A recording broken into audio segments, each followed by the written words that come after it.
La historia de un hombre que no está en la Biblia, su nombre, porque su vida se desarrolló 15 siglos después del nacimiento del Señor Jesús.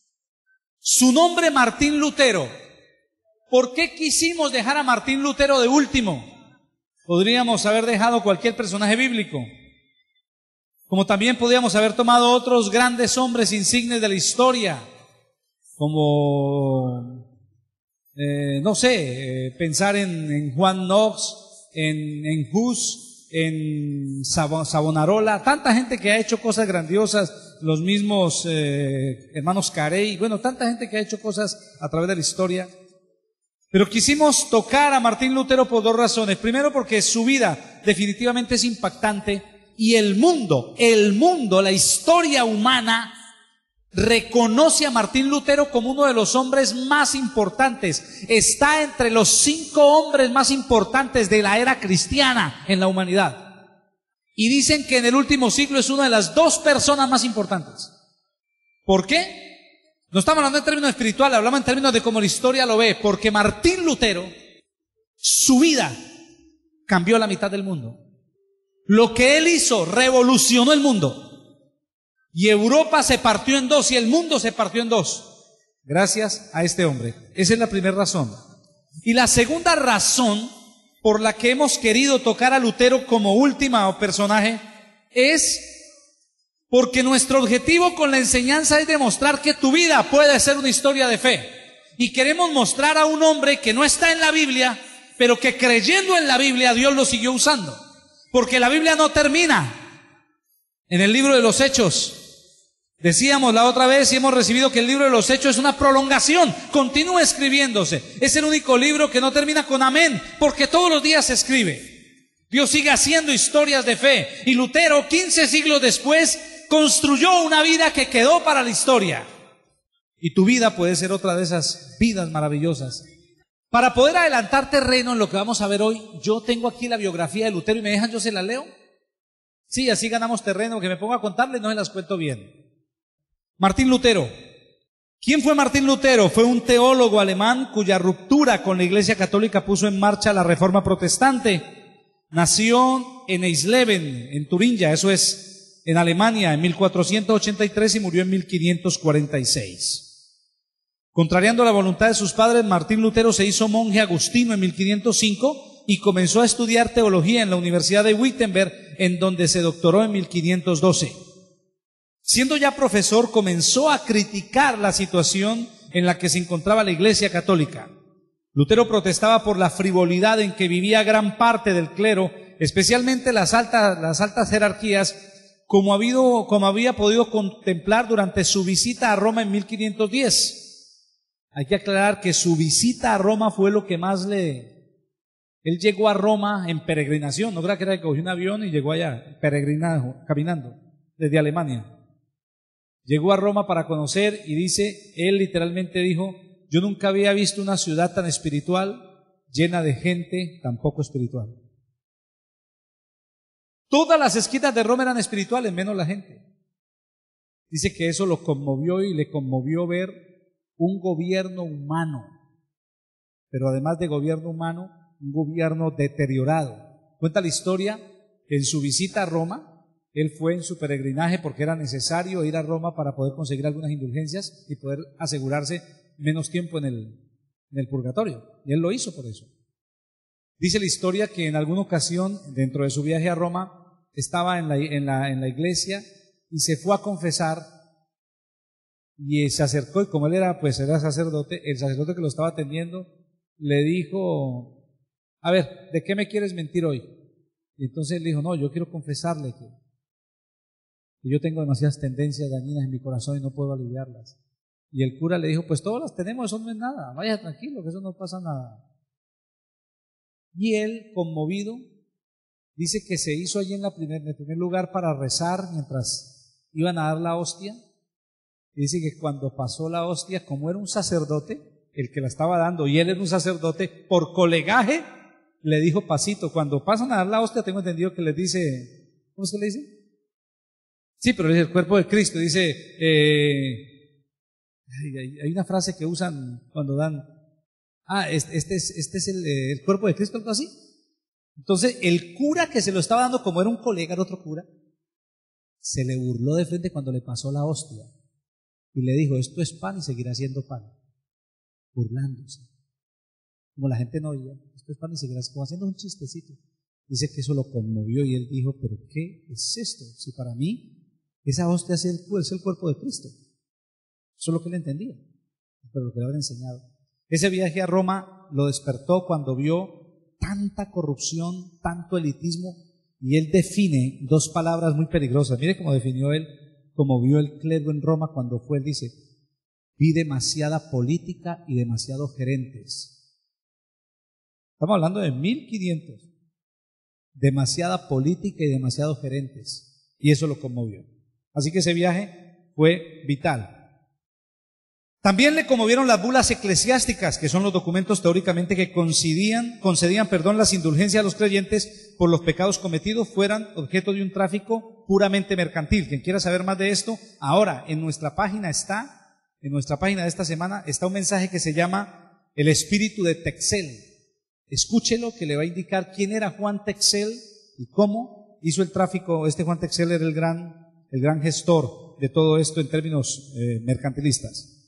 Las críticas de Lutero reflejaban un clima bastante extendido de descontento por la degradación de la Iglesia, expresado desde la Baja Edad Media por otros reformadores que se pueden considerar predecesores del luteranismo, como el inglés John Wycliffe del siglo XIV o el famoso Juan Hus del siglo XV. Las protestas de Lutero fueron subiendo de tono hasta que, a raíz de una campaña de venta de bulas eclesiásticas para reparar la Basílica de San Pedro, decidió hacer pública su protesta redactando 95 tesis que clavó en la puerta del castillo de Wittenberg. Eso fue en 1517.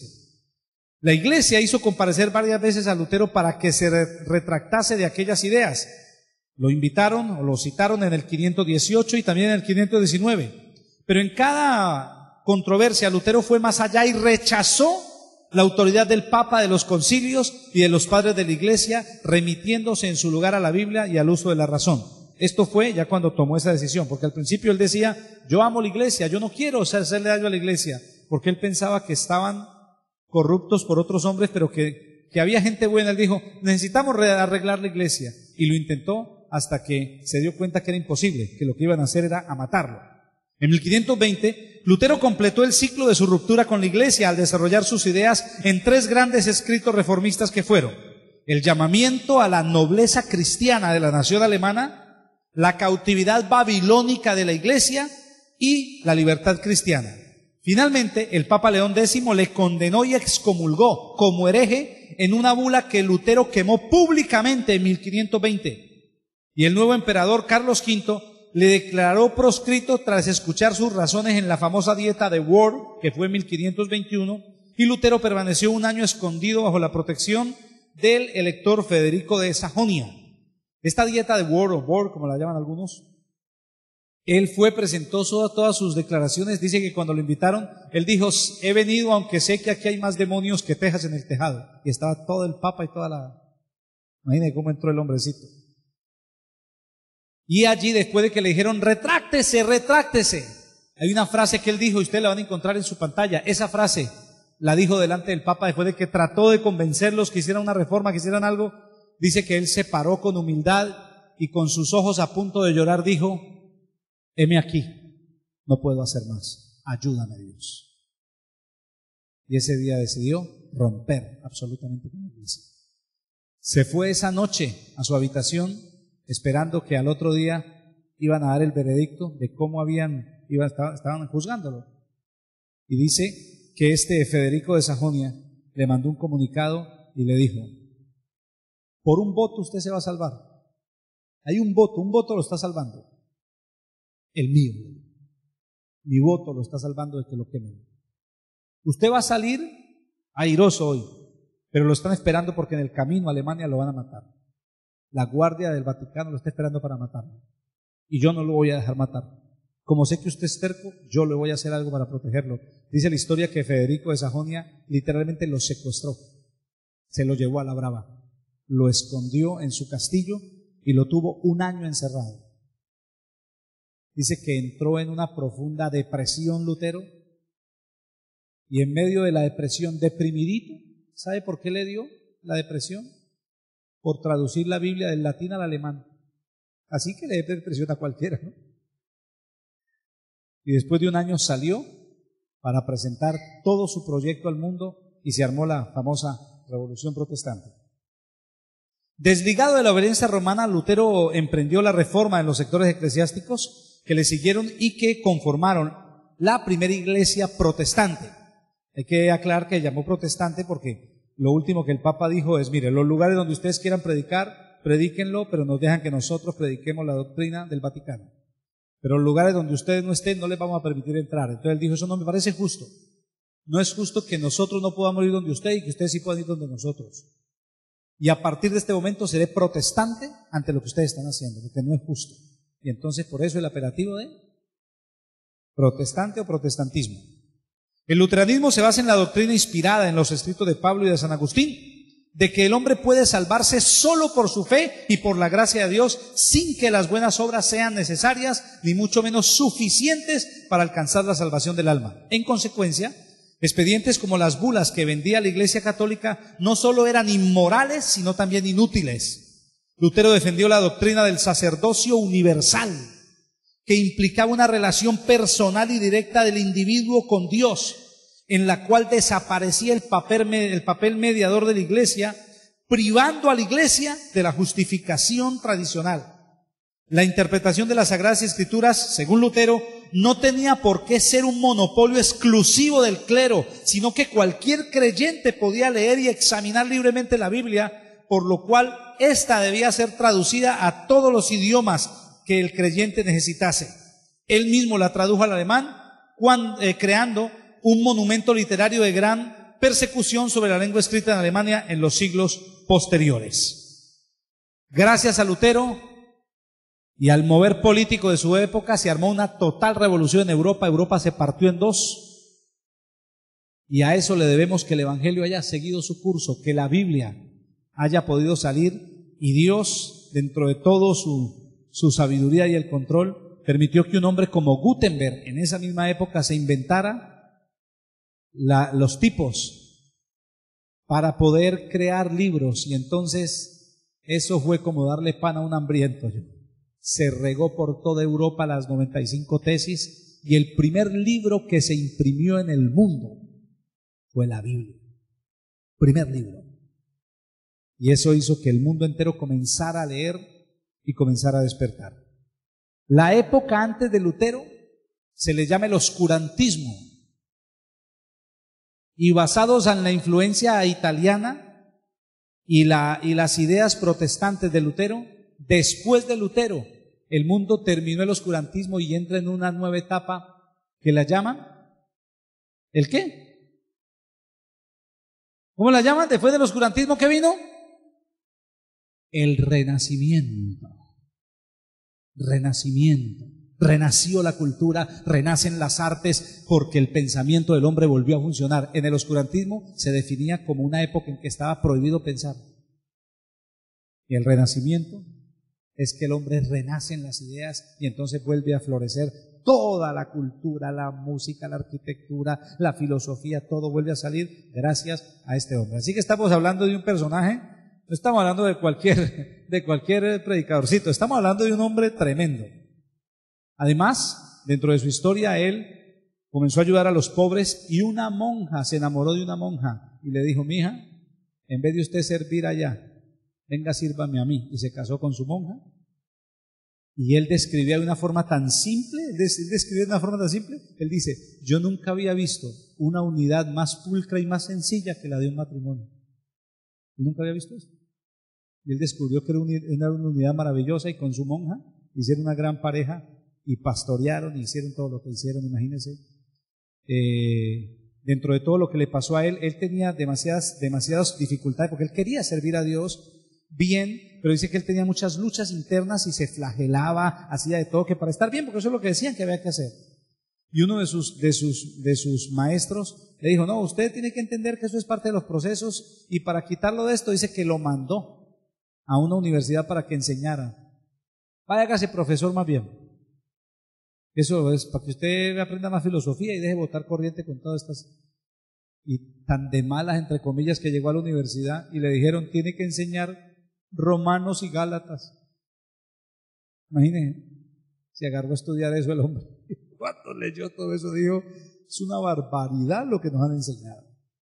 Y a partir de ahí se empieza la Reforma Protestante. ¿Estamos claros de quién estamos hablando? Ok, un hombre supremamente importante, lo consideramos como uno de los padres de la iglesia en el mundo y de nosotros los protestantes lo amamos. Nos da alegría que nos llamen protestantes porque definitivamente protestamos contra todas las injusticias. Pero ahora sí, vamos a tomar la vida de Lutero y le vamos a poner a esto fe. Vamos a descubrir algunos rasgos de fe, porque tiene que ser un hombre de mucha fe para vivir lo que vivió, sostenerse como se sostuvo. No crea que lo nombraron pastor y lo estaba de coliseo en coliseo. Andaba era de amenaza en amenaza, ya lo iban a matar aquí, lo iban a matar allá, lo perseguían, todo el mundo lo quería matar. Pues para ser capaz alguien de secuestrarlo porque sabía que lo iban a matar. Es un hombre que requiere mucha fe. Y vamos a hablar un poquito. Allí está la frase que él dijo ante la dieta de Worms cuando trataron de conciliar y él de una forma respetuosa todavía, porque todavía lo respetaba, le dijeron retráctese, haga algo, retráctese, no lo queremos matar, retráctese, usted es valioso. Y dice que él después de discutir y decir no puedo callar, para mí es tanto pecado hacer el mal como callar el bien. Y entonces dijo la famosa frase, heme aquí, no puedo hacer más que esto. Dejó de mirar al Papa, miró al cielo y dijo, ayúdame, Señor. Y dice que se volteó y se fue. Cuando le mandaron la bula de la excomunión, salió a plena calle, armó una hoguera y dijo, vea para lo que sirve lo que el Papa dice. Lo rompió y lo quemó públicamente. No me importa que el Papa me queme. No me importa que el Papa me mande al infierno si Jesucristo pagó por mí para ir al cielo. Y a partir de ahí, eso se volvió una revolución social que dio como resultado la emancipación de la mitad de Europa, naciones enteras. Martín Lutero nos presenta una fe, o varios tipos de fe que queremos mirar. Yo quiero enfatizar en algunas cuantas de ellas. Vamos con la primera. Diga conmigo, se necesita fe para seguir la palabra. Esto es lo primero que quiero resaltar en la vida de Martín Lutero. Lutero tenía una fe para seguir la Biblia. Esta no era una fe inspirada en hombres, aunque tuvo la influencia de hombres. Cuando dicen que el protestantismo es obra de Lutero, es de alguna forma injusta esa afirmación, porque hubo hombres como Juan Knox, o como Savonarola, o tanta otra gente que enseñaron, que fueron quemados, que los echaron a la hoguera por decir esto mismo. Es importante tener gente que nos enseñe. La Biblia nos lo muestra, es necesario tener inclusive padres que nos instruyan. Pero la verdadera fe está cimentada en la palabra. Nosotros como padres enseñamos y usted recibe una bendición por lo que enseñamos, pero la bendición es enseñar la Biblia, enseñar la palabra para que usted pueda seguir la palabra. La fe debe estar cimentada en la palabra. Hay gente que tiene fe en muchas cosas, hay gente que tiene fe en sí mismo. Y no solo la tienen, sino que lo predican y lo enseñan en las iglesias. Tenga fe en usted mismo. Dile, usted es el hombre que puede, usted es lo mejor que Dios ha hecho. Y usted sale con el ego inflado para su casa y dice, gloria a Dios, estoy lleno de fe. ¿Pero de fe en qué? De fe en usted, de fe en su capacidad. Y no es eso lo que nos demuestra la fe de Martín Lutero. Martín Lutero no tenía nada, tenía todo lo que la iglesia le había dado, que eran enseñanzas humanas. La autoridad de la iglesia era irrazonable, no se podía razonar sobre ella. Y Martín Lutero decide escuchar la palabra, leer Gálatas, leer Romanos, y cuando la Biblia comienza a hablarle, él es un hombre de fe porque él sabe que lo que dice la Escritura tiene más poder que lo que los hombres digan. La fe de un hombre que está estableciendo una historia de fe, la fe de una mujer que está haciendo de su vida una historia de fe, es una fe cimentada en la palabra, es una fe que cree lo que dice la Biblia. No le importa lo que digan los sabios de su época, no le importa lo que digan los hombres de éxito, la gente de éxito, no le importa lo que digan los que saben mucho, a él le importa lo que Dios dice. Lee la Biblia y eso es suficiente para creer, caminar y desafiar hasta el mismo infierno. ¿Cuántos dicen amén? Fuerte ese aplauso. Dios necesita que entendamos nuestro respeto absoluto a la palabra. Carta a los Romanos capítulo 10. Romanos capítulo 10. Sobre la carta a los Romanos vale la pena notar que todos los avivamientos del mundo, todos, están basados después del primer siglo en carta a los Romanos. La carta a los Romanos ha producido avivamientos maravillosos, incluyendo el de Lutero. Romanos 10:17, mire lo que dice. Así que la fe es por el oír, y el oír por la palabra de Dios. Este versículo caló en el corazón de Lutero. Él entendió que la única forma de tener fe era poder estudiar la Biblia. Se dio cuenta que la religión que le habían enseñado estaba fundada en las obras. Y estaba fundada en las obras porque no había palabra. Escuche esto. Las personas que hablan mucho de obras es porque tienen poca palabra. Las personas que tenemos mucha palabra, pues considero que tenga bastante palabra, yo tengo buena palabra. Las personas que buscamos la Biblia, las obras dejan de ser importantes. Las personas buscan las obras cuando no hay fe, cuando no hay palabra. Cuando la palabra llega a ti, las obras dejan de ser importantes, no porque ellas no estén contigo, sino porque pasan a seguirte. Las obras serán el resultado de tu fe, no el requisito para que Dios te apruebe. La fe es por el oír la palabra. Si tú quieres tener una vida de fe, si tú quieres que tu vida sea una vida de fe, tú no puedes dejar a un lado la Biblia. ¿Cómo puedes hacer una vida de fe leyendo un versículo cada día? Si es que algunos leen cada día, algunos no abren la Biblia. La soplan el domingo para sacarla para la iglesia. Ay, para sacar a pasear el libro. No le pase lo que le pasó a un pastor amigo, eso fue verdad, un pastor amigo la que le pasó. Que fue a visitar una viejita porque no había ido a la iglesia, y pasaba por aquí cerquita y le entraba a saludarla, no fue a la iglesia, pastor, no pude ir, gloria a Dios.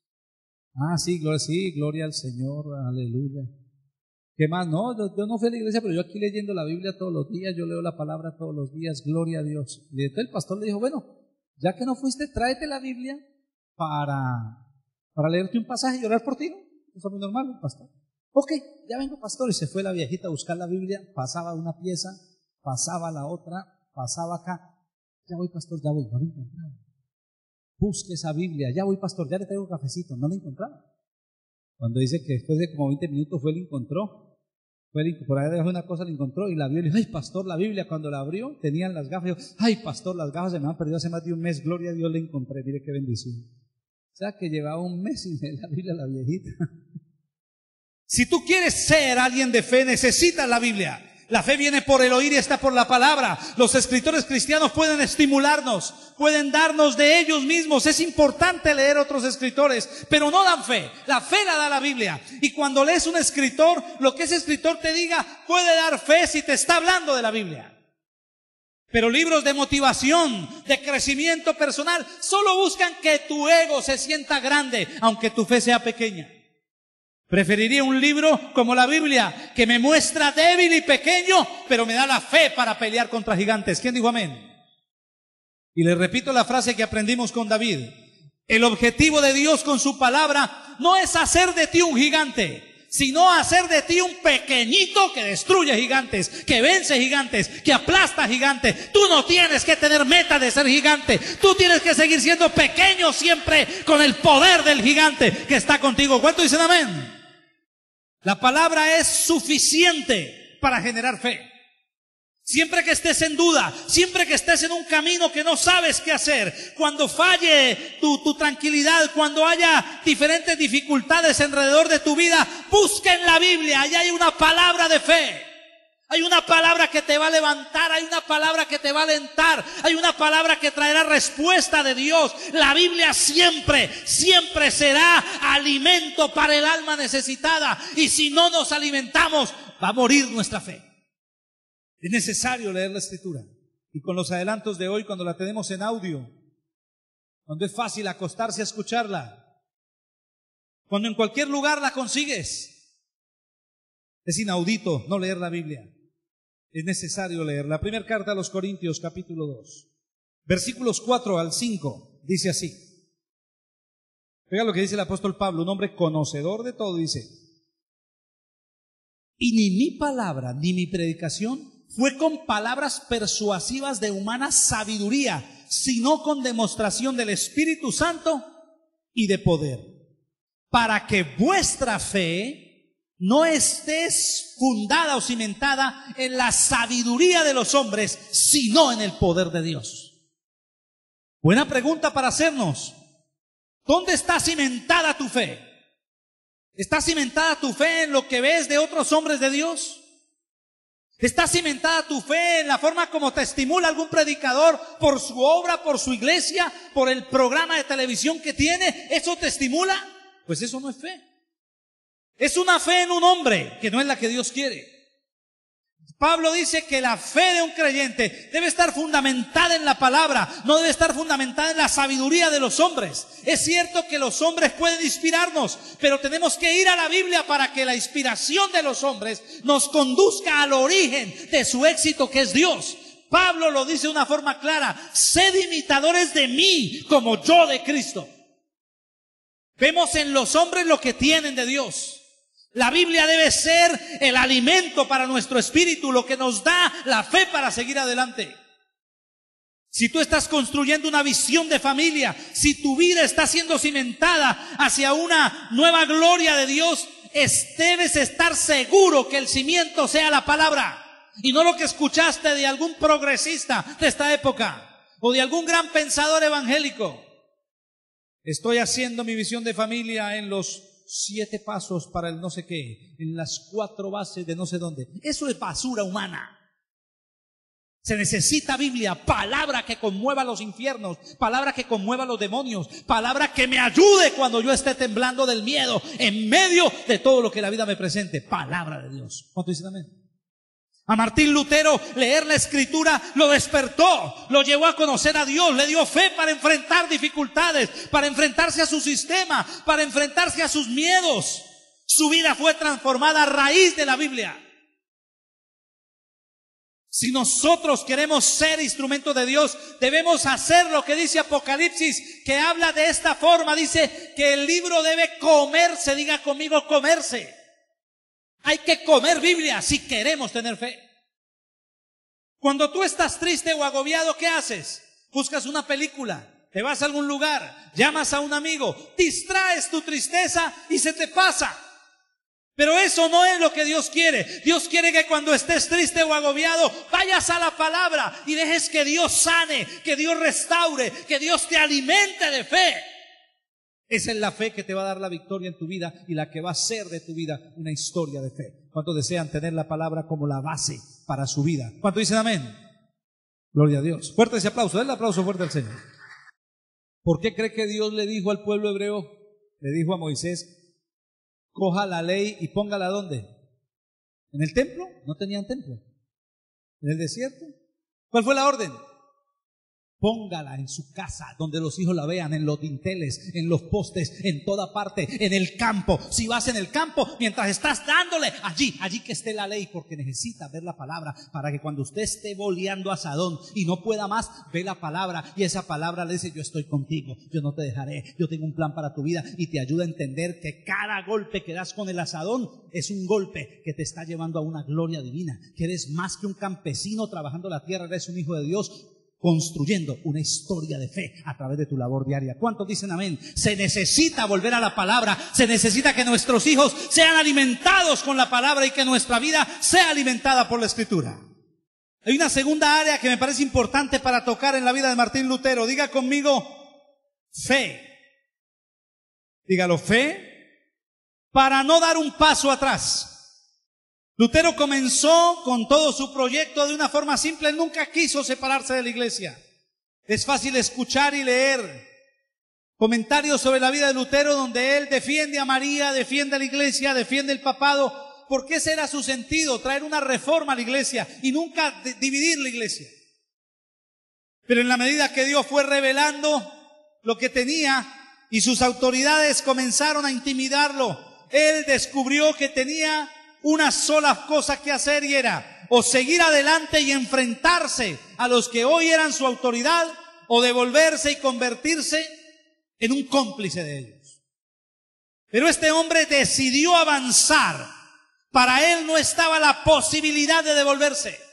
Con dolor tuvo que apartarse de los que eran su autoridad porque él aprendió por la palabra que era necesario obedecer a Dios antes que a los hombres.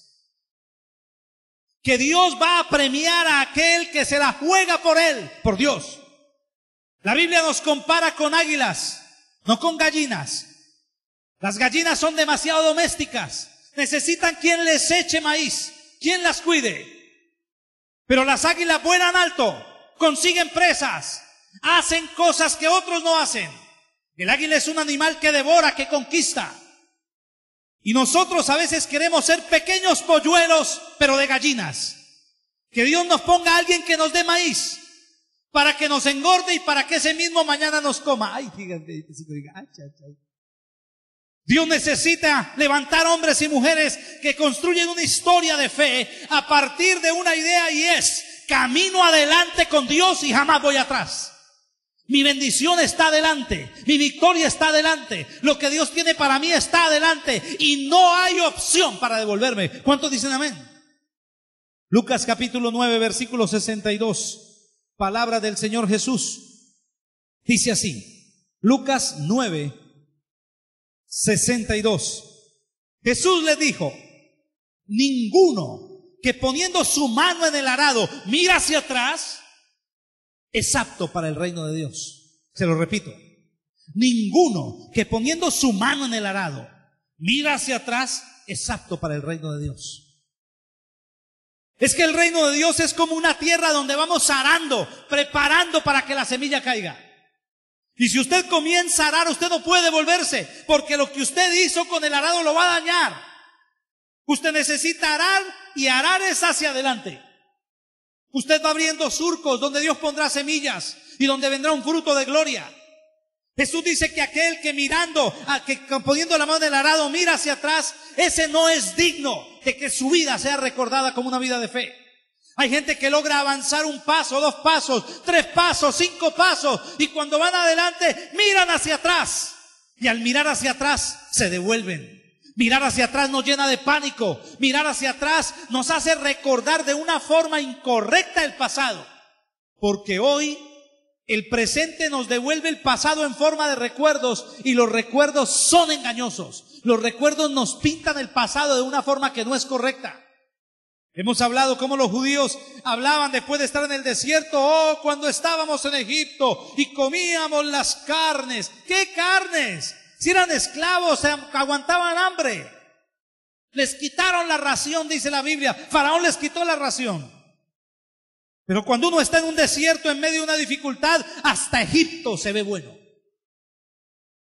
Por eso cuando tú estás caminando en la fe, no mires atrás. Porque si miras atrás vas a ver el pasado como algo bueno. Y no fue bueno. Por eso saliste de ahí, porque no era bueno. Tal vez lo que estás viviendo hoy parece menos bueno que el pasado, pero lo que sí te aseguro es que lo que viene del futuro será mejor que tu presente y que tu pasado. Dios tiene algo más grande para ti. Fuerte ese aplauso. Esa frase de que todo tiempo pasado es mejor, lo veíamos en la radio ayer, creo que era, cómo la Biblia habla en contra de eso. ¿Quién dijo que todo tiempo pasado es mejor? Todo tiempo futuro será mejor para el que está en Cristo. Lo mejor está por venir. Todavía no hemos visto la mejor cosecha, todavía no hemos visto el mejor vino, todavía no hemos visto la mejor tierra, todavía no hemos conquistado lo mejor, todavía hay cosas grandes por hacer. El pasado ya pasó, Dios tiene para ti un futuro de gloria. No puedes mirar atrás, mira adelante, jamás hacia atrás. Adelante está la gloria, atrás está tu pasado, que Jesucristo lo llevó, lo puso en la cruz del Calvario, tomó tu vida pasada, la echó al fondo de la mar y Él nunca se acordará de ella. ¿Tú por qué te acuerdas? Mira al frente donde hay un Dios que te lleva a conquistar una tierra prometida. ¿Cuántos dicen amén? He hecho algunas frases que nos pueden ayudar para comprender esto de la fe que no mira atrás. Lutero comenzó y tuvo muchas ocasiones, seguramente el miedo de seguir adelante. Descubrió que era más fácil, más productivo, más sabio humanamente devolverse. Él descubrió que un paso atrás le quitaría problemas, le daría una vida tranquila, le daría posición. ¿Usted se imagina cuánto le hubiera dado León X a él cuando él diga no, acepto y me echo atrás? Lo hubiera nombrado una de las grandes personalidades del Vaticano, pero no hubiera hecho la voluntad de Dios. Hubiera sido un grande dentro de los corruptos y no un grande fe que creyó en Dios y que avanzó. Tú no puedes devolverte, tú tienes que mirar adelante. Lo que has caminado ya es muy valioso, lo que has experimentado ha sido parte de tu dolor, de tu sufrimiento. Tú no lo puedes echar por la borda por un miedo que se te aparece hoy en el camino. Hay algo más grande allá. Has vencido en otras ocasiones, hoy también vencerás. Hay dificultades, hoy las vas a vencer y las que vengan vendrán y también las vencerás. No pienses ni por un instante que habrá momentos de tranquilidad en tu vida cristiana. La vida cristiana es de zozobra, es de luchas, es de enemigos. Por eso es que es de victoria en victoria, de triunfo en triunfo, de gloria en gloria. Vences uno, hay un reposo y aparece otro. También lo vencerás hasta obtener aquello para lo cual has sido llamado. Fuerte ese aplauso al Señor. Hay una frase que tengo aquí que dice así, diga conmigo: la fe recompone el camino. ¿A cuántos la fe les ha ordenado el camino? La fe recompone el camino, pero no camina hacia atrás. La fe es capaz de redireccionarte. La fe es capaz de pararte donde vas y te dice no, voltea, y te ordena la vida. Pero jamás la fe te dirá regresa, vuelve atrás, mira, ven, vuélvete allá. No se puede. La fe jamás mira atrás, la fe mira adelante. Supongamos que lo que tenías atrás era muy bueno. Supongamos que lo que perdiste era más grande que lo que tienes hoy. La fe jamás mirará las obras que la vida te dejó. La fe tiene nuevas cosas para darte. Todo nuevo, hay algo nuevo al frente. Hay una bendición al frente. La fe no mira atrás, la fe mira adelante. Hay una gloria más grande que toda la gloria que tuviste, porque está escrito: la gloria de esta casa será mayor que la primera. Dios tiene para ti una gloria más grande que la que un día tuviste. ¿Cuántos dicen amén? ¿Cuántos dicen amén? Fuerte el aplauso. Diga conmigo esta frase: un paso atrás obligará a 2 pasos adelante. Es decir, si hoy te da por devolverte un paso, tendrás que dar 2 adelante. Perderás lo recorrido, perderás lo que has ganado.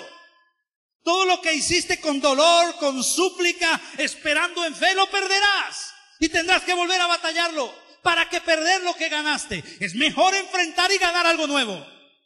¿Para qué devolverme a un consuelo que sé que no será definitivo? Porque de todas maneras tendré que volver a enfrentarme a aquello que ya había ganado. Es mejor seguir fuerte y saber que ya el otro lo vencí y que el que viene está más fuerte. Dios me va a hacer más fuerte para vencer lo que tengo al frente. Y voy a ir de victoria en victoria, de triunfo en triunfo, de gloria en gloria, avanzando. La cruz suma, la cruz es más, la cruz nos lleva a otra nueva gloria. Tú no puedes mirar atrás, porque si retrocedes tendrás después que volver a empezar.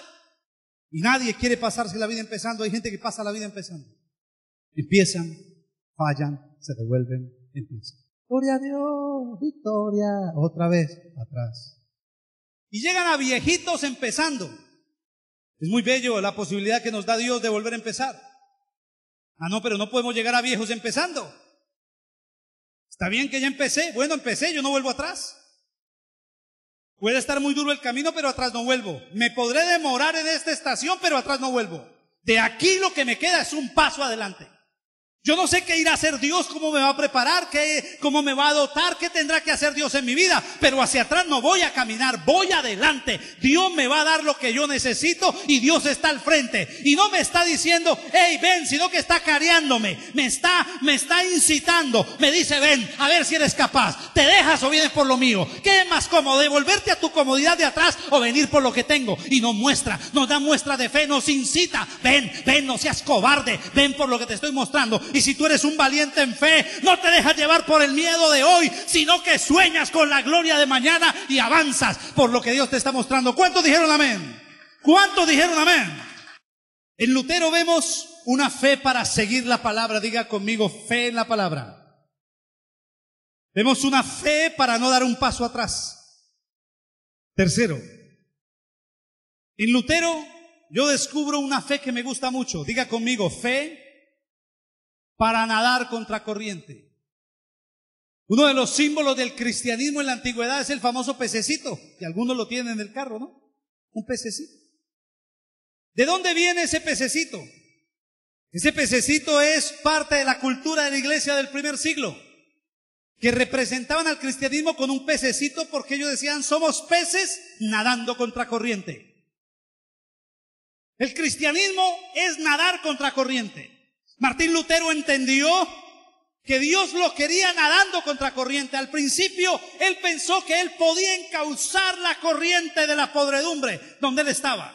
Él pensó que podía limpiar el río, hasta que se dio cuenta que Dios no lo quería limpiando un río que va camino al mar, sino que Dios lo quería subiendo a donde está el nacimiento del río, a la voluntad de Dios, a empezar nuevas cosas. Lo más fácil para una persona es nadar en favor de la corriente, pero lo más productivo para alguien en fe es nadar contra la corriente, caminar hacia arriba, donde nadie va, hacia abajo. La mera ley de la naturaleza te tira al piso, pero Dios te quiere subiendo. Como es más difícil, Dios te necesita nadando contra corriente. Así serás útil. De lo contrario, serás parte de un cardumen que algún día terminará pescado por alguien. ¿Quién entendió eso? ¿Quién lo entendió?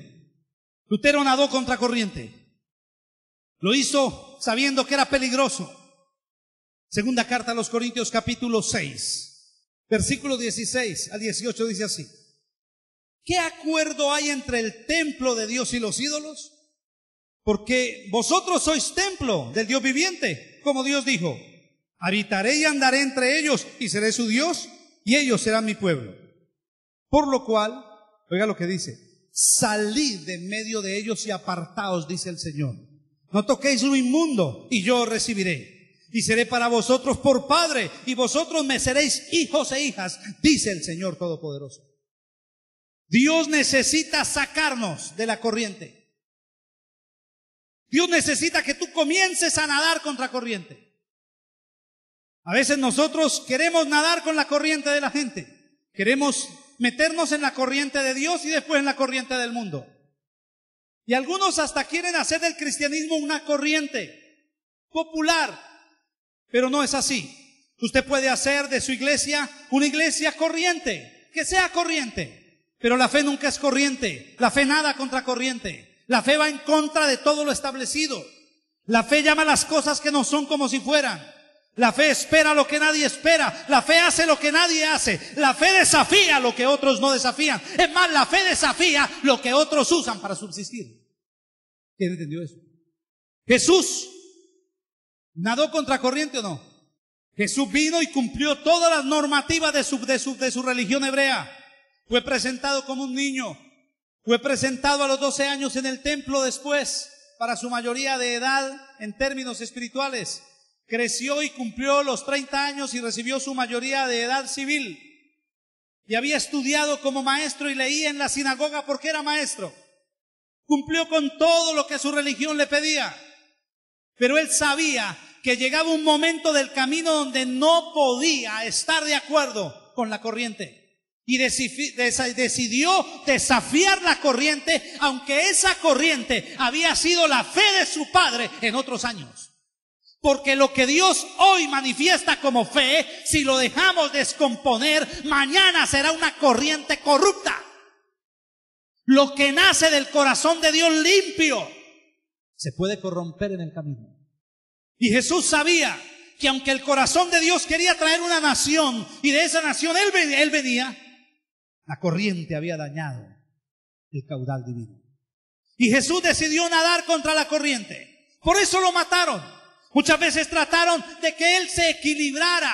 Diga conmigo, equilibrara. Muchas veces trataron de que Jesús arreglara por las buenas. Trataron de tentarle para que dijese algunas cosas para quedar bien con todo el mundo. Pero Jesús nunca quiso quedar bien con nadie, sino con Dios. Y el día que quedó bien con alguien, prefirió quedar bien con un pecador, como la mujer adúltera, antes que quedar bien con los hipócritas religiosos. Porque Jesús sabía que quedar bien con la mujer era quedar bien con un Padre que es misericordioso y puede mirar a esa mujer para salvarla. Pero quedar bien con los hipócritas fariseos era empezar a nadar a favor de la corriente. Y Jesús necesitaba nadar contra la corriente. Y por eso los desafió, por eso los llama hipócritas. Por eso en esa última semana, especialmente el día miércoles, antes de que el día lunes, de esa última semana, fue muy duro en sus declaraciones hacia los judíos, porque él nadaba contra corriente. Hasta el mismo Pilato quiso venir a manipularlo en el juicio, y él le dijo: yo estoy empecinado en nadar contra corriente, yo no quiero quedar bien contigo, pero que yo tengo la autoridad para darte la vida o quitártela, es mentira, dijo Jesús. No tendrías autoridad si no viene del Padre, pero yo puedo hacer lo que quiero, tú no puedes hacer sino lo que Dios permita. Contra corriente.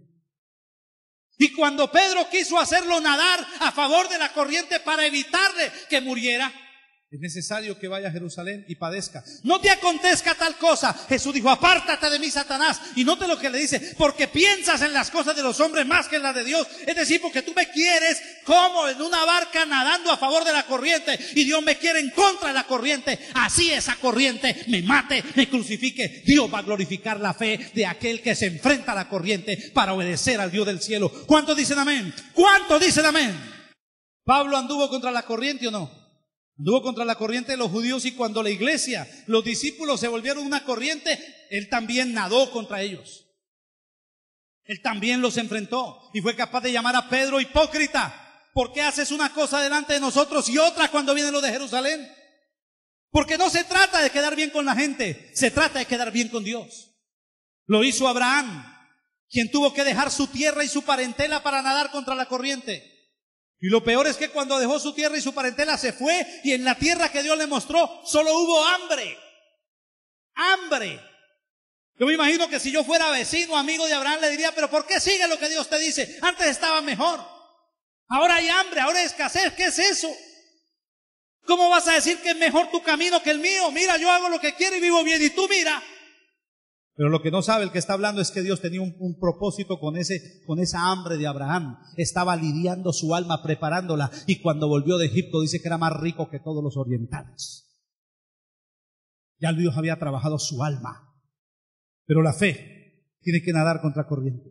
Si todavía estamos pensando en quedar bien con mamá, con papá, con el tío, con el amigo, con gente que ni conocemos, que no les importa nuestra vida, y nosotros de acomplejados queremos quedar bien con ellos. Y decidimos no quedar bien con el Dios de la salvación, el que entregó a su Hijo por nosotros. ¿Qué tal Juan el Bautista? Dice: nadó contra la corriente a costa de su propia cabeza, pero la entregó. Hay un ejemplo bonito que ponen es sobre los cocodrilos. El cocodrilo tiene una característica, es que el cocodrilo siempre, para buscar su presa, se deja llevar por la corriente, sigilosamente. Ustedes saben que es un animal largo, su boca es bien larga. Entonces él lo que trata es de nadar sigilosamente más rápido que los otros para por detrás agarrar a los que van con la corriente. De ahí que demuestran científicos que la mejor forma de enfrentarse a un cocodrilo, cuando usted esté en un río, si le toca, hágalo por favor. No voy a intentarlo ahora, voy a intentar si me sale. Pero si algún día le toca, lo mejor que puede hacer usted al enfrentar a un cocodrilo es nadar contra corriente. Comience a bracear contra la corriente. El cocodrilo no sabe qué hacer porque usted le vino encima. El cocodrilo está buscando es quién va con la corriente para él poder dar el zarpazo. Y a veces nosotros lo que queremos es meternos en la corriente, así nos devore las fauces del cocodrilo. Así sepamos que nos van a devorar, pero seguimos la corriente. ¿Por qué es más cómodo seguir la corriente? Porque es más cómodo parecerse a los mediocres que nos rodean. Si Martín Lutero hubiera pensado así, tendríamos hoy otro de los tantos de los monjes y de los sacerdotes católicos de la historia. Pero no, hoy tenemos a un insigne precursor de la verdad, gracias a que él decidió nadar contra la corriente y desafiar lo que había establecido el diablo. Diga conmigo esta frase: la fe nada contra corriente. Se les pegó otra vez, se les había quitado el domingo. Le falta un poquito de batería. Manivela. Diga conmigo: la fe nada contra corriente. Correcto. Dice, y cuando esta pasa a ser corriente, dígalo, y cuando esta pasa a ser corriente, se degradó a religión. Se las explico con plastilina. La fe siempre va a nadar contra corriente. La fe no necesita la aprobación de la lógica. La fe no necesita cimientos humanos. La fe va contra la corriente. Y escúchenme, lo que hoy comienza como una fe contra corriente, si yo decido volverla una corriente, deja de ser fe y se me vuelve religión. Si lo que hoy estamos haciendo con pasión en esta iglesia, mañana lo volvemos una institución humana, dejará de ser fe, será una corriente religiosa simplemente. Por eso, la clave aquí no es nadar contra la corriente para volvernos una corriente, porque seríamos como un remolino en medio de la corriente. Dios lo que quiere es que toda la vida, hasta que nos muramos, nademos contra corriente. Hagamos lo que Dios dice, obedezcamos lo que Él dice. Mejor dicho, les voy a dar una mala noticia para los que les gusta la comodidad. En este camino, nunca flotaremos río abajo. Diga conmigo, nunca flotaré río abajo. Cuanto más pasen los años, usted va a ganar más fuerza para nadar contra corriente, para desafiar la corriente. Y si algún día usted dice, uy, estoy descansando, despierte que se perdió el camino. Usted dejó de ser lo que Dios quería en fe para convertirse en una corriente más. Y todo lo que ganaste en el pasado, lo estás tirando por la corriente hoy en la borda. Eso me duele ahí adentro. Siempre la gente quiere que la corriente lo impulse. Para los que hemos estado alguna vez en un río, no hay nada más agradable que nadar a favor de la corriente. La corriente nos ayuda a impulsarnos. Hay una frase que tengo allí que dice, los débiles siempre necesitarán una corriente que los arrastre. Siempre el ser humano débil necesita una corriente que lo impulse.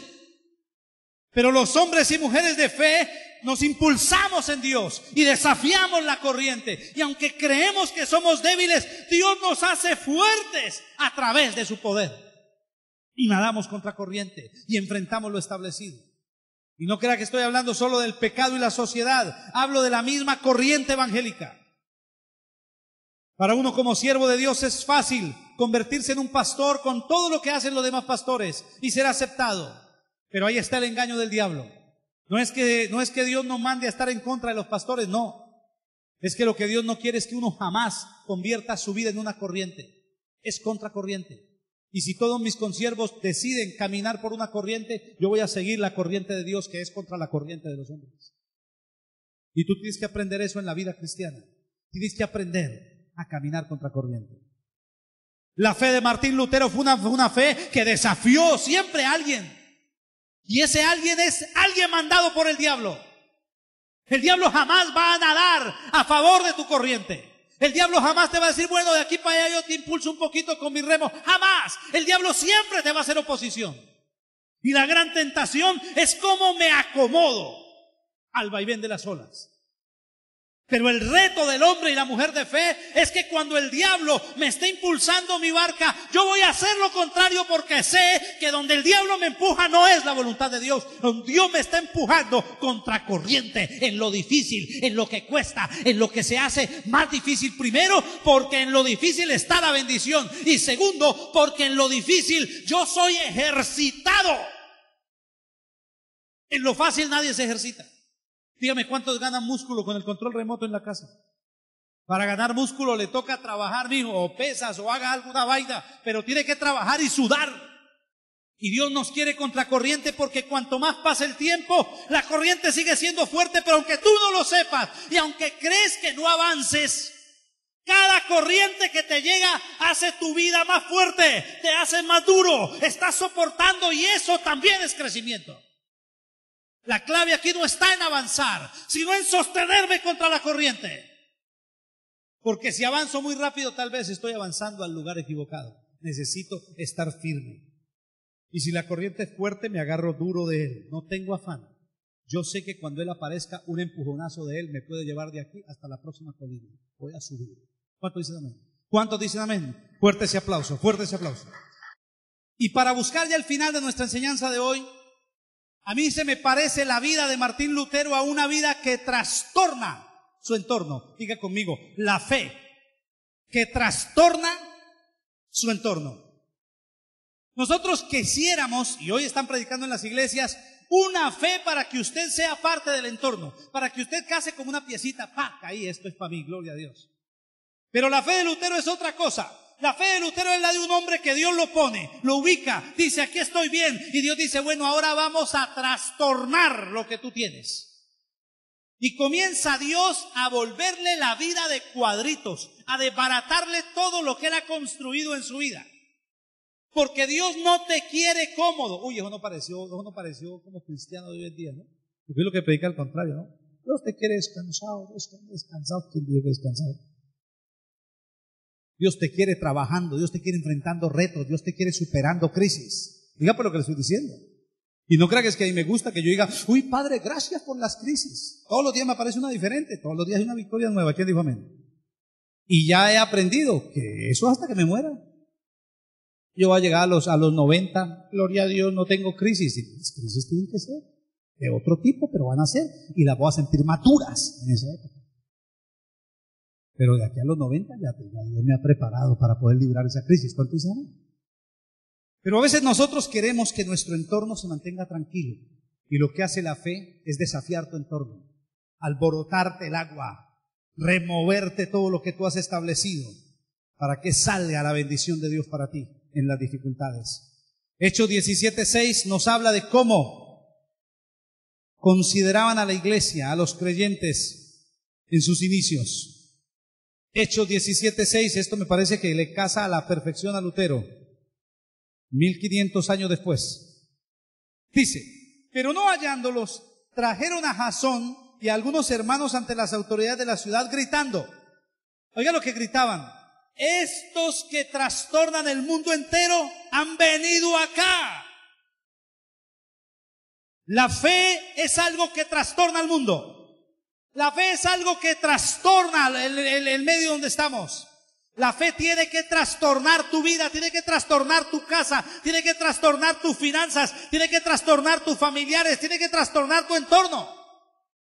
La fe no es para apaciguarte, es para trastornarte. Algunos quisieran una fe que les dé paz y tranquilidad siempre. La fe da paz interior, pero no hay tranquilidad en la fe. La fe siempre tendrá un mar para abrir, siempre tendrá un desierto que cruzar, siempre tendrá un Satanás en medio del desierto intentando hacerte daño. Como dice Pablo, puerta abierta, puerta grande se me ha abierto, pero son muchos los adversarios. Dios siempre tendrá puertas, pero habrán adversarios esperándote. Siempre habrá luchas. La fe te trastorna la vida, la fe te cambia, la fe te voltea la vida en dos, te la voltea patas arriba. La fe hace de ti una cosa que tú nunca esperaste que Dios hiciera, por eso te hace grande. Diga conmigo esta frase. Si no trastornas, Cristo no te ha trastornado. ¿Por qué trastornamos? Porque Cristo nos trastornó. ¿Cómo hago yo para trastornarles a ustedes? Pues no tengo que inventarme un trastorno. Simplemente el trastorno de Cristo se los transmito a ustedes. Todas las veces que Él me coge en la intimidad y me coge del pelo y me revuelca y me dice Rubén y me bate así y me desbarata todo lo que yo soy, pues hace que yo venga aquí y los trastorne a ustedes y les desbarate todo. Claro, hay algunos que la quieren hacer fácil. Ellos no se trastornan y quieren trastornar a los demás. O sea, la palabra a ellos no los toca, pero a los demás sí los tiene que tocar. La bendición de una palabra llena de unción no radica en el conocimiento de un predicador, aunque es importante estudiar. La bendición de una palabra predicada está en cómo nos afecta a los que la predicamos. Yo puedo trastornar su vida si la palabra que yo le predico me trastorna la mía. Acabamos de tener una predicación que les dije cómo está trastornando nuestra familia. La famosa autoridad patriarcal. Antes de predicarla, mi esposa y yo hemos sido trastornados por semanas, volteando nuestra casa en dos, revisando nuestro papel, lo que hace ella, lo que hago yo, cómo lo hago bien, cómo lo hago mal, cómo lo hace bien tú, cómo lo haces mal, nos está trastornando, y cuando eso trastorna, entonces podemos trastornar a otros. Diga conmigo esta frase: si no trastornas el mundo trastornará tu fe. Si tú no eres de trastornar el medio en el que estás, este medio va a trastornar la fe que tú recibes. Y no lo mire con una forma global en toda su vida, mídelo en el día a día. Si usted viene aquí y recibe una palabra, y esa palabra que Dios le da tiene la fe necesaria para que tú avances. ¿Cuántos han recibido alguna vez una palabra que les dé la necesidad para lo que necesitan esa semana? Ok, usted se va de aquí con esa palabra, la llevo, la tengo, gloria a Dios. Y usted sale. Si esa palabra no trastorna tu entorno, si esa palabra no la llevas a la práctica, si esa palabra no mueve los cimientos de tu vida, ese mundo que hoy no mueves va a mover tu fe y te va a robar la palabra. Y hay mucha gente que vive de esa forma. Comen el domingo y de aquí al viernes la tienen perdida, y vuelven el domingo a volver a alimentarse para volver a perderla. Y esa es una vida continua, porque la palabra no los trastorna, el mundo trastorna la fe de ellos. ¿Y dijo no? No, yo lo noto muy triste. Esa parte lo noté como un bajón. Voy a tratar de traerles uno de estos jueves, un motivador. Saca el campeón que hay en ti para que tú salgas así. No, a mí me interesa que usted salga de aquí es con fe, creyendo en Dios. Y a mí la motivación me parece buena cuando es a la santidad, pero a mí lo que no me gusta de la motivación es que nos ponen cara sonriente. A mí no me gusta la cara sonriente todo el tiempo. ¿Sabe por qué? Porque la gente que hacemos cosas de fe somos gente muy seria. Somos gente que estamos haciendo cosas demasiado delicadas. Nos reímos, charlamos, pero sabemos que no estamos jugando, estamos haciendo una cosa demasiado seria en la vida. Que no es un juego. ¿Usted cree que yo estoy jugando con su familia? Es demasiado serio. Y eso es lo que todo el mundo tiene que entender. Ahora no van a empezar a salir así como con cara de esto es una cosa muy seria, gloria a Dios. No, somos felices, pero tenemos la responsabilidad de lo que hacemos, que es vida lo que estamos viviendo y transmitiendo. Diga conmigo: una fe que no trastorna nada no es fe, es creencia. Hasta los demonios creen y tiemblan, pero no les sirve para nada. Aquí el caso no es lo que usted cree y hasta que tiemble.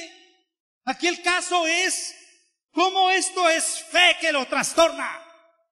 Usted esta palabra que recibe tiene que trastornarlo. Usted debería salir de aquí a orar y a decirle: Señor, ¿para qué me sirve esta palabra? Cambia mi vida, cambia mi hogar, revuelca mi existencia. Y entonces eso produciría fe. Una fe para cambiar tu vida. Cuando la fe no trastorna es creencia, y la iglesia está llena de gente que cree sin fe. La diferencia entre creencia y fe está así. ¿Cuántos creen que Jesucristo es nuestro sanador? Pero no todo el mundo tiene la fe para ser sanado. ¿Cuántos dicen amén? ¿Cuántos creen que Jesucristo es poderoso? Pero no tenemos la fe para pensar que Él me puede salvar del problema en el que estoy. Si la fe que recibo no trastorna mi vida, es una creencia. Déjeme decirlo al estilo mío, es una vulgar creencia que se parece a la fe, pero que no es operativa, no sirve para nada, sino para disimular tu vacío espiritual. Dios necesita que su fe nos trastorne. Yo quiero ser un hombre como Martín Lutero. Yo quiero trastornar el medio donde estoy. Y quiero trastornar desde mi casa. Quiero trastornar a mi esposa, quiero trastornar a mis hijas, les quiero voltear su vida, se las quiero trastornar, que sepan que desde que yo llegué a sus vidas no son las mismas. Esa es la obra de un hombre, una mujer de fe. Quiero trastornar su hogar, quiero trastornar el suyo, su vida, la suya, yo quiero trastornarlos. Y para mí sería una bendición que pueda decir sus familiares: vea, ese tipo fue el que los trastornó, pero los trastorné para la fe. Mira, aquí tenemos un ejemplo con alguien de acá de la iglesia. Ya murió, partió a la presencia del Señor, pero gente cercana sabe de quién hablo. Es una persona criada en el evangelio unitario, pentecostal remachado, que no se podían, que les prohibían usar falda en 40 bajo cero, porque era pecado. Cuando yo les conozco, comienzo a hablar del Señor y a quitarles todas esas tonterías y a ponerles una fe verdadera, a cambiar sus vidas. Un 25 de diciembre, 24 de diciembre nos fuimos con Angie para pasar la Navidad. Y resulta que les dije yo: ¿tienen parqués? Les llamo el parqués, llamo un parqués. ¿Sabe qué es un parqués? Es un juego de mesa. Vamos a jugar con los dados. No hemos jugado eso es del diablo. ¿Cuál del diablo? Ustedes no saben todavía lo que se han perdido. Caminamos a jugar bien sabroso. Nos quedamos hasta las 3 de la mañana jugando parqués. Felices, se reían como nunca lo habían hecho. A los días, una de los familiares dijo: ese pastor las tiró al mundo, le desgració la vida. le robó la santidad. Sí, las trastorné, bien trastornada. Y estoy hablando de la hermana Leticia, que ya está en la presencia del Señor. Y la noche antes de morir la hermana Leticia, fui y le tomé la mano, me miró y con sus ojitos bien bellos, esa noche antes de morir, me dijo en inglés, too late. Too late. ¿Cómo así? ¿Muy tarde? Y me dijo, sí, llegaste muy tarde a mi vida. Si hubieras llegado 20 años antes, yo hubiera sido muy feliz en mi vida. Pero la trastornamos. La mandamos al cielo trastornada. Ella me imagino que iba a llegar al cielo esperando que iba a encontrar un montón de gente en culto eterno, porque la gente no cree que es vida eterna y no culto eterno. Todo el mundo orando allá de por vida. Ustedes dicen, muy aburridor. ¿Culto eterno? Cuando empiecen a ver danza los ángeles allá y el Señor abrazando a la gente, porque si Él nos ha amado y nos ordena amar como Él, ¿cómo será eso allá? ¿Usted imagina cómo será? ¿Te imaginas donde la mandemos así toda empaquetada? Llega allá y le dicen, ¿y usted dónde salió? Y yo soy muy santo. No, qué aburrimiento. A usted no hubo nadie que la trastornara en la tierra. Pero cuando usted llega al cielo trastornado por la fe, usted llega y se siente como pez en el agua de allá, en el agua del cielo, para nadar en la corriente de Dios, eternamente, en los ríos de Dios, de donde fluye gloria, de donde fluye paz, de donde hay eternidad. Usted necesita trastornar su vida y usted necesita trastornar los que le rodean. Usted necesita convertirse en una herramienta peligrosa en las manos de Dios para trastornar al mundo. ¿Cuántos dicen amén? ¿Cuántos dicen amén? ¿Cuántos quieren trastornar el medio donde están? Fuerte ese aplauso. Eso hizo Martín Lutero. La fe de Lutero nos muestra a un hombre que cambia el mundo con la obediencia a Dios, sin tener muchas cosas de las que hoy tenemos. Solamente leyendo Gálatas y Romanos le fue suficiente para que la palabra lo trastornara y él trastornó el medio donde estaba. Terminamos nuestras enseñanzas de las historias de fe y tendríamos que cerrar obviamente esta enseñanza con el capítulo 11, donde están todos los héroes de la fe y donde hemos sacado personajes todos estos meses. Y vamos a terminar con los últimos versículos del capítulo 11, ese famoso poema, esa, ¿cómo lo llamamos? Eso, así, muy bien. Ese salón de la fama, así lo llamamos, el salón de la fama de los héroes de la fe. Y usted dice, no, pero ya está completo. Pues le tengo una noticia. Usted puede ser metido ahí. Su nombre podría estar ahí. Se lo voy a mostrar bíblicamente. Ahí está, su nombre lo puede meter ahí. Miren lo que dice. 39 del capítulo 11, versículos 39 y 40 dice, todos estos, todos los que están en el salón de la fama de la fe, todos los que están ahí relatados, todos estos, aunque alcanzaron buen testimonio mediante la fe, no recibieron lo prometido. ¿Qué es eso? ¿Qué es eso? ¿Qué dice ahí? ¿Que todos esos personajes que hemos hablado no recibieron lo prometido? O sea que lo que ellos vivieron fue apenas una cosita de nada. Todos estos, aunque alcanzaron buen testimonio mediante la fe, no recibieron lo prometido. Y escuche por qué. Proveyendo Dios alguna cosa mejor para quién. Diga para quién. Para nosotros. Diga conmigo. ¿Para quién? Dígalo fuerte, ¿para quién? Dígalo fuerte, ¿para quién? Y especifica, para que no fuesen perfeccionados aparte de nosotros. O sea que Dios a ellos no les dejó ver todo para que usted y yo construyamos una vida de fe hoy y ellos no nos ganen. O sea que a mí no me puede ganar Abraham. Oiga, pues donde Dios me está metiendo. Dios me está metiendo en un problema grave a mí. A mí no me puede ganar David. A mí no me puede ganar ninguno de los que están allí descritos, porque Dios ha guardado algo más grande para mí, la manifestación de su Espíritu en mí, viviendo en mí, y eso es para usted. Su nombre va a tener que estar inscrito allí. Me imagino que en el salón de la fama del cielo no van a estar los que hicieron grandes iglesias o los que hicieron grandes cosas, sino la fe, los que creyeron en lo que Dios dijo. Y Dios hoy te está retando a que creas en Él, a que creas en lo imposible, a que pases a la historia en el cielo, no en la tierra, en el cielo, por creer lo que Dios dice. Dios ha provisto algo mayor para ti y para mí. Tu vida y la mía puede ser una historia de fe si hoy decidimos creer. ¿Cuántos desean decirle, Señor, yo quiero definitivamente pelear para que mi vida sea una historia de fe? ¿Cuántos desean decírselo? Pase aquí adelante y vamos a orar. Esperamos que este tema haya sido de bendición para tu vida.